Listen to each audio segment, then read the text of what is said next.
Welcome back, it's me, Lou. I'm here for another action figure unboxing and review. And today from Hasbro in their G.I. Joe Classified Series line, we have Tiger Force, Stuart, Outback, Selkirk. Okay, so I purchased this recently at my local Target. This action figure is Outback, but with the Tiger Force theme. It's a great looking figure. As you can see, it comes with lots of accessories, beautiful character illustration in the corner, and also on the spine of the box. On the back, we kind of have this. It's kind of like the jungle, and then it looks like there's some kind of recon. And it's a nice looking figure. I kind of wish the Classified Series line of action figures were released a little bit more frequently at, brick and mortar retail, but it is what it is. So let's get started.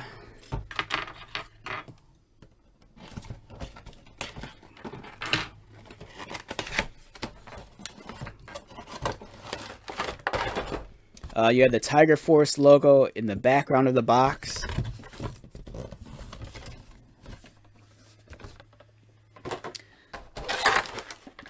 And first impressions of the figure in the tray. In terms of the accessories, does not disappoint at all whatsoever.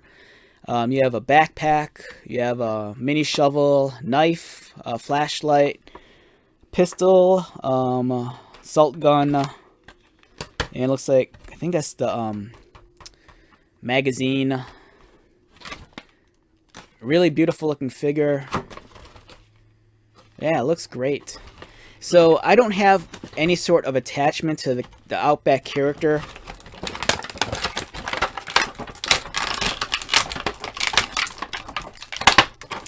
Growing up as a child, I think by the time this character was introduced, I might have been done with G.I. Joe at this point during my childhood. I think during this period I might have moved on to like possibly Transformers, or even then I might have just moved on to like computer and video games. Because I don't recall having this figure in my collection, nor do I have any memories of actually playing with, Outback.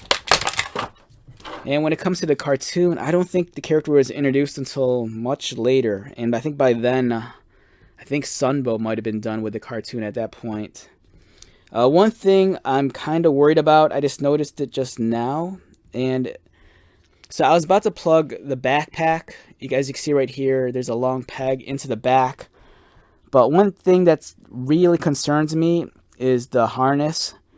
If you look, the hole is pretty large. And not only that, but it looks like, I'm not sure if it's only on my figure, but the harness here, it's very thin because the hole is so large that on the above and below the hole, it's like very, very little material.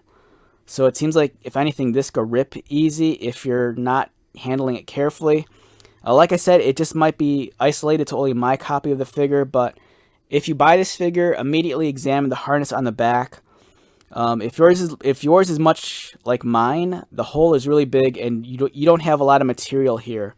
So it looks like this could easily be ripped in half if you're not careful. So for the sake of this, I'm not going to plug in the backpack just because I don't want to accidentally rip this plastic harness here. But the backpack itself, as you can see, very detailed, wonderful texture on it. If you're a customizer, I think it could definitely benefit from adding more paint to it, especially where the buckles and straps are. But the detail is amazing. As you can see, there's some tabs here to allow for storage for the other weapons. And the other weapons include, like I pointed out earlier, there's a shovel. As you can see, there's a notch in the shovel, so you can plug the shovel onto the backpack right here. Likewise, I think you could do the same with the flashlight. The knife, there's a sheath located on the figure's boot right there. Additional weapon storage, the holster, and then you can store the... Alright, so you can store the flashlight here also. Let's take a look at the figure's articulation. And then let's pull out one of his weapons. Let's take out this.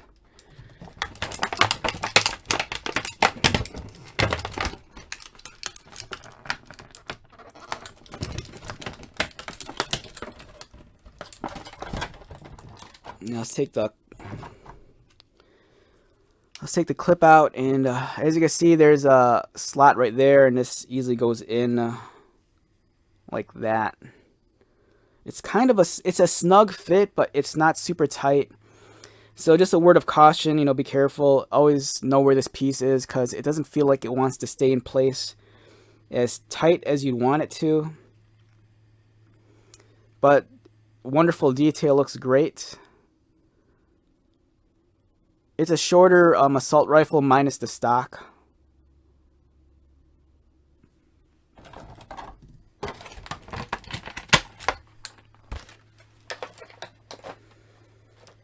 Alright, let's examine the figure up close. The head sculpt looks wonderful, very grizzled. I love the shade of gray used in the hair and in the beard.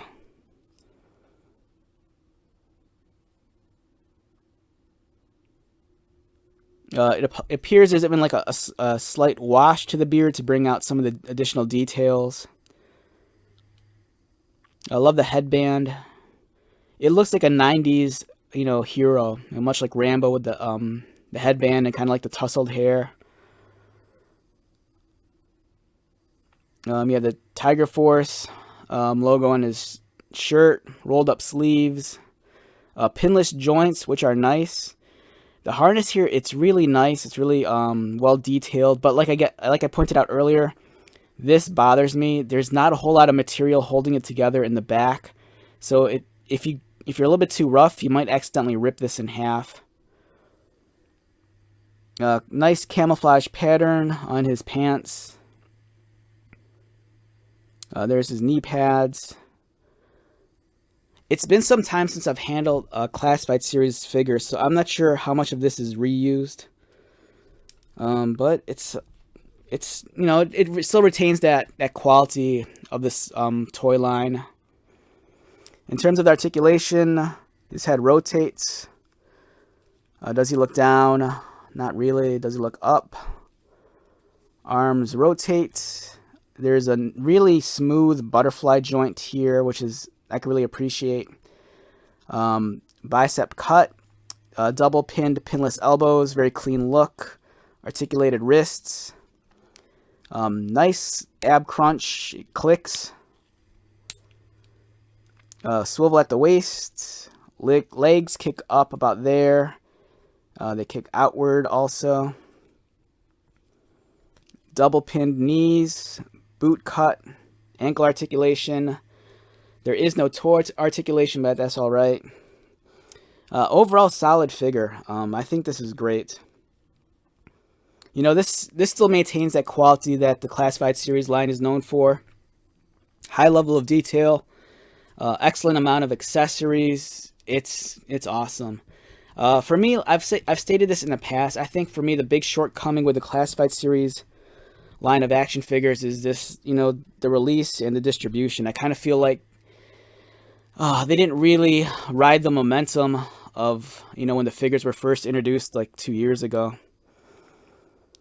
But look at that. That's a really nice looking figure. Beautifully done. Does not disappoint whatsoever. For me, on a scale of 1 to 10, even though I have, you know, very, very little attachment to this character, it's a nice piece, and for me, it's an easy 8.5 to a 9. I'm not sure if that's a little bit too generous, but I do like this a lot. I love the facial expression on the character. You know, it really, really sells me on this guy. The detail is nice. The accessories are plentiful. Yeah, it does not disappoint. If you're a customizer or if you're looking to army build, I think this is also a great figure in terms of like using a base body. But also you get a large number of accessories. You know, you can probably swap out the holsters and the harnesses with other figures. You know, if you want to give another figure this really cool sheath for the boot, go ahead. If you want to swap out the harness onto another character, you know, go for it. Just, you know, be careful of this piece right there. It's very fragile. So yeah, excellent figure overall. Love this guy. All right, so let's wrap this one up. Once again, my name is Lou. If you're new to my channel, welcome. If you're a returning viewer subscriber, thank you so much for your continued support. I greatly appreciate it. So until the next video, be safe, take care of yourself, buy lots of toys, and most importantly, be happy. And I'll see you at the next one. All right, later.